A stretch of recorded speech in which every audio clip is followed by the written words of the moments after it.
Bueno, ciertamente, Glaxer, yo creo que hay que estar de acuerdo con el presidente del Congreso, por lo menos parcialmente. Hay un complot para desacreditar, hay una campaña para desacreditar el Congreso, pero los protagonistas de ese complot son los propios congresistas, pues, porque lo que vienen haciendo es inaudito, ¿no? Lo que vienen haciendo es inaudito. Francamente, ni en los peores escenarios nos imaginábamos que el Congreso se iba a comportar como lo viene haciendo. Yo diría que los problemas graves tienen que ver con el populismo sin dejar de reconocer que eso efectivamente hace mucho daño y no se explica más, pero también hay serios visos de corrupción. O sea, qué falta de vergüenza la de un Congreso que elige presidente de la Comisión de Fiscalización, ¿no es cierto?, al señor Alarcón, cuando es evidente que el señor Alarcón debería estar ante la justicia respondiendo no por uno, por muchísimos cargos que fueron acumulándose en la etapa previa a que fuera destituido de la Contraloría General de la República.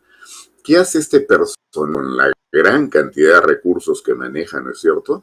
Y mal habidos en la mayor parte de los casos, aunado a Unidad por el Perú, a la UP.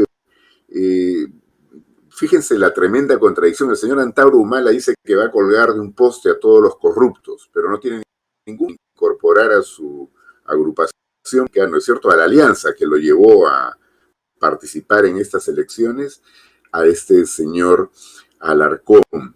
Hoy preside la Comisión de Fiscalización. En otras palabras, es una burla para el... ¿No es cierto? Que cualquier investigación que se quiere hacer por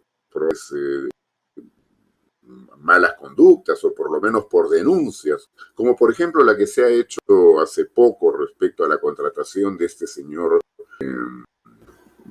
Cisneros, que creo que el Swing, ¿no es cierto?, en el Ministerio de Cultura. Richard Swing. Por supuesto que es algo que hay que investigar, pero de ninguna manera le corresponde investigar a la Comisión de Fiscalización presidida por el señor Alarcón, repito. No, esto francamente es una cachetada al país, ¿no?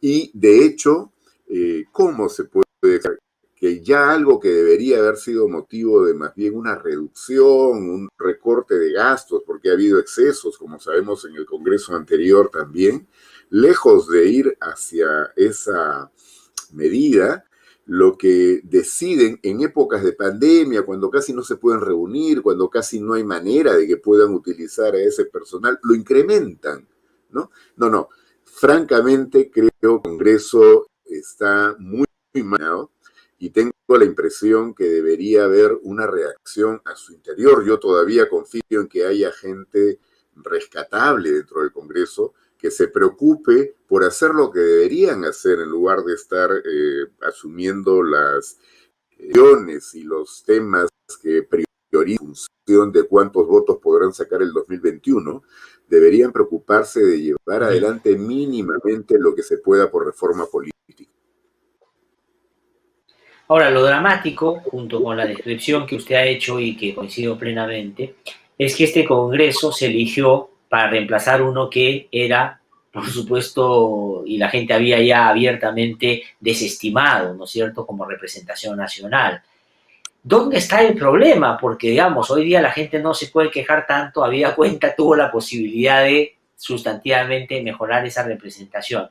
Pero quisiera en el mismo Congreso trasladarlo ya no solo a estas decisiones de un poco poner al gato despensero, sino de decisiones que ha tomado el Congreso de la República. Por ejemplo, hay una que ha generado dos incidentes muy concretos. Una, un impasse con embajadores que le mandaron una carta de frente expresando su preocupación por el tema de los peajes. Y en ese mismo caso, ya ha llegado al Tribunal Constitucional porque el Ejecutivo advierte que es inconstitucional. Por ejemplo, ese y otros casos, ¿a qué se puede deber la manera tan intensa y errática del Congreso de aprobar las cosas, o de los penales, que sencillamente por esta lógica populista de los presos no pueden salir bajo ninguna circunstancia, han dejado una situación sin resolver que el tribunal ya llamó la atención? Pero por sus decisiones ya más legislativas, por decirlo de alguna manera, ¿qué habría que decir? Bueno, lo comencé señalando antes. Yo creo que el Congreso hace cosas muy graves por este fenómeno populista, por tratar de ganar votos, como repito, para el 2021, pero lo más peligroso es que son señales evidentes, ya no de, sino de corrupción, de manejo para favorecer a ciertos grupos. En esta decisión que tomaron sobre los peajes, ya lo han dicho diferentes personas, ¿no es cierto? O sea, ¿a quiénes beneficiaron realmente en un momento en que nadie puede circular por las carreteras? A un grupo de transportistas, de transporte de carga, ¿no? Esto quiere decir que estaban tratando de atender los intereses de este sector, como luego lo hicieron por otro grupo de transportistas para, por ejemplo, aprobar los llamados taxis colectivos, ¿no? Es decir, uno puede más o menos ver de que hay una preocupante, ¿no?, intención de ir complaciendo a ciertos bolsones electorales o a quienes pueden financiar campañas.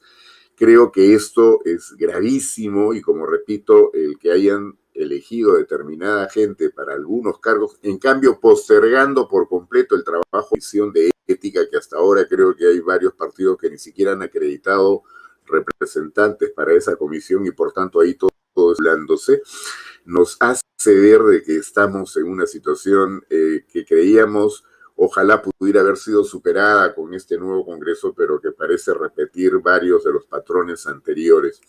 Ahora bien, en el tema concreto de lo que ha ocurrido con la carta de los embajadores, yo creo que más allá de cierto reclamo formal que se ha formulado respecto a quién debió estar dirigida, hay que mirarla también en su dimensión más tangible, real.